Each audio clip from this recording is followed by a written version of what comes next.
नमस्कार दोस्तों, मैं प्रभात कुमार आज आपके लिए एक बार फिर लेकर आया हूँ। चीन की जनसंख्या वृद्धि दर कई दशकों में सबसे कम। तो दोस्तों, चीन की जनसंख्या वृद्धि दर कई दशकों में सबसे कम बढ़ोतरी इस बार बहुत सबसे कम अभी तक की दशकों में सबसे कम बढ़ोतरी हुई है इसकी। तो दोस्तों, हाल ही में चीन में 7वीं जनगणना की गई। चीन में प्रति 10 वर्षों में एक बार जनगणना की जाती है। पिछले 12 पिछले वर्ष 12 मिलियन बच्चों ने जन्म लिया। यह एक वर्ष में पैदा होने वाले बच्चों की वर्ष 1961 के बाद सबसे कम संख्या है। वर्ष 1961 की जनगणना के समय चीन माओ त्से तुंग द्वारा वर्ष 1958 में लागू की गई ग्रेट लीप फॉरवर्ड नीति के कारण पड़ने वाले 4 वर्षीय अकाल के दौर से गुजर रहा था। इस नीति की वजह से कृषि क्षेत्र तबाह हो गया था और लाखों लोगों की जान चली गई थी। वर्ष 2020 में चीन की जनसंख्या 1.41 बिलियन दर्ज की गई थी, जो कि वर्ष 2010 में की गई पिछली जनगणना से 72 मिलियन अधिक थी। इसमें 5.38% की वृद्धि की हुई। इस दौरान जनसंख्या में औसत वार्षिक वृद्धि 0.53% रही। जनगणना में धीमी जनसंख्या वृद्धि दर दर्ज की गई है, जिससे वर्ष 2025 तक चीन के जनसंख्या शिखर पर पहुंचने की संभावना है। चीन के लिए चिंता का विषय क्या है, तो वो है जनसंख्या की धीमी वृद्धि दर दशकों से चली आ रहे चीन के कड़े परिवार नियोजन नियमों का परिणाम है, जिन्हें वन चाइल्ड पॉलिसी के रूप में जाना जाता है। इस कारण चीन में तेजी से बूढ़े होते समाज तथा श्रम शक्ति पर पड़ने वाले प्रभाव की चिंता उत्पन्न हो गई है। इसके साथ ही कुछ विशेषज्ञों के अनुसार चीन के समृद्ध होने से पहले ही बूढ़ा होने का भय पैदा हो गया है। श्रम शक्ति और स्वास्थ्य सेवा पर पड़ने वाला प्रभाव विशेष चिंता का विषय है। बदलाव की दिशा में प्रयास।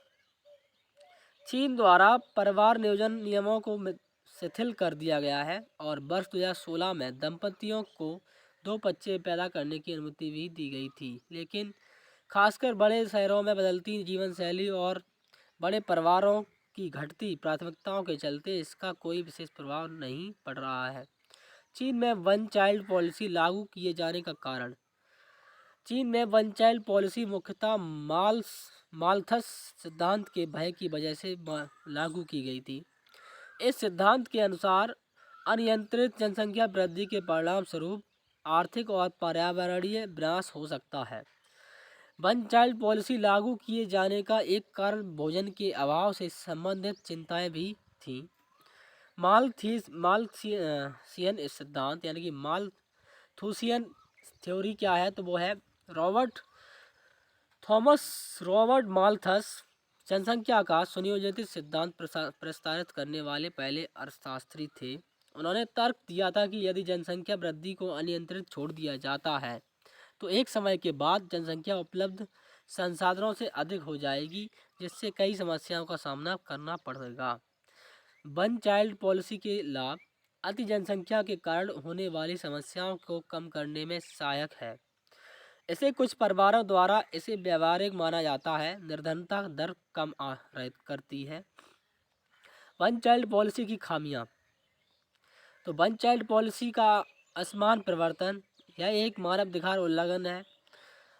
काम करने वाली आबादी में कमी, श्रम और अन्य कार्यों के लिए लड़कों के लिए सांस्कृतिक प्राथमिकता के कारण लैंगिक असंतुलन, गर्भपात और कन्या भ्रूण हत्या में वृद्धि, अतिरिक्त शिशुओं पर जुर्माना लगाए जाने के कारण इसके लिए अवैध माना जाता है और कभी भी नागरिक का दर्जा नहीं दिया जाता है।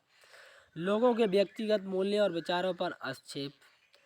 तो दोस्तों, ये था हमारा चाइना में जनसंख्या वृद्धि के कारण होने वाली जनसंख्या वृद्धि में कमी पाई जाने के कारण होने वाली परेशानियाँ। तो दोस्तों, अगर आपको सेशन अच्छा लगा है तो please like share and subscribe जरूर करें। धन्यवाद।